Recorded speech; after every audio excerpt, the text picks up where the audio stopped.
I never pictured myself as the kind of woman who'd risk her entire marriage for a brief, reckless connection with a coworker. Yet here I am, laying bare the most agonizing truth about my actions. I crossed boundaries with my boss that I never would have with my husband. Now my marriage lies in ruins, and my husband is exposing every detail of my infidelity to anyone willing to hear. It all started so quietly, so innocently. My husband, David, and I had shared nearly 10 years together. He was dependable, kind, a genuinely good man. But perhaps that was the problem.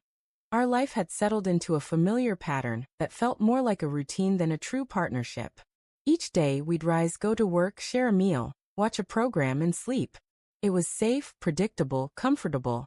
And I told myself that's what a marriage was supposed to be.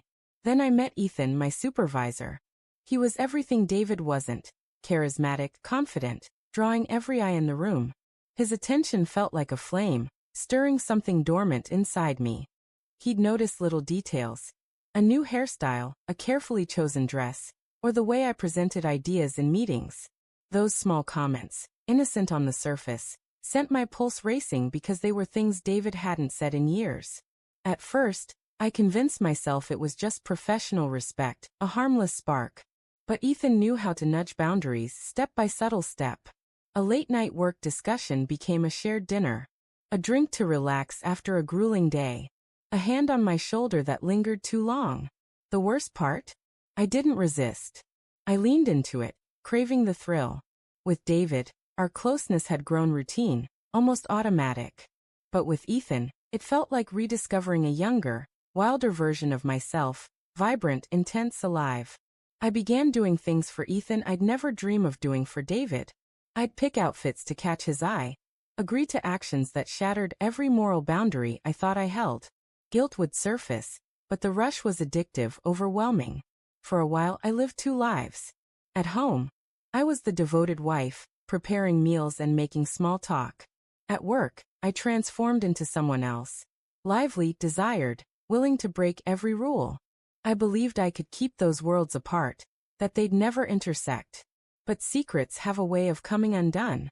One night, while I was in the shower, David noticed my phone buzzing incessantly on the kitchen counter. Ethan's messages, far from discreet, were blatant, undeniable proof of my betrayal.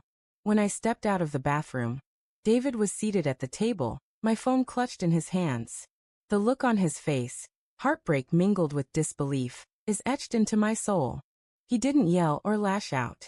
His voice shook as he asked, "Why him? Why not me?" I had no answer, because the truth was too raw to admit.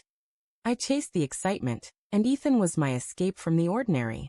That night broke everything. David moved to the guest room, refusing to look at me or touch me.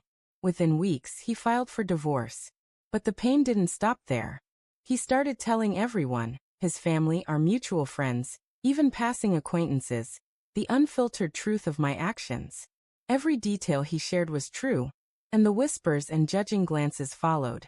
I became the woman who threw away her marriage for her boss, a cautionary tale, a punchline. Ethan, meanwhile, withdrew. At work, he became distant, professional, untouchable. The man who'd seemed so enthralled by me moved on without a second thought, leaving my life in pieces. The nights are the hardest now. Lying alone, David's words haunt me. Why him? Why not me?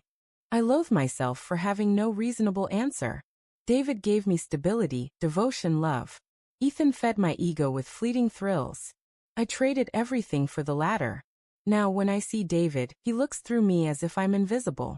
There's no anger left, just emptiness. You can fight anger, but indifference is unassailable. He's gone for good. I keep wondering what I was pursuing. Did I honestly believe Ethan, a man who played with his employees' emotions, would love me like David did? Was I foolish enough to think he'd be my future? Or was I simply running from the quiet comfort of a man who truly cared? The truth is brutal. I wasn't brave or passionate. I was self-centered, craving something beyond the life I had. Instead of cherishing my marriage, I chased someone who saw me as a fleeting diversion. Now I'm the one cast aside. David has moved on. He doesn't call or check in. Friends say he's flourishing, staying active, socializing, even seeing someone new. Meanwhile, I'm stuck, replaying my mistakes, wondering how I overlooked what was right in front of me. Reflecting on it now, I see my marriage in a new light. The routine I despised was a bedrock of security. The predictability I mocked was safety. The love I took for granted was the kind people spend lifetimes searching for.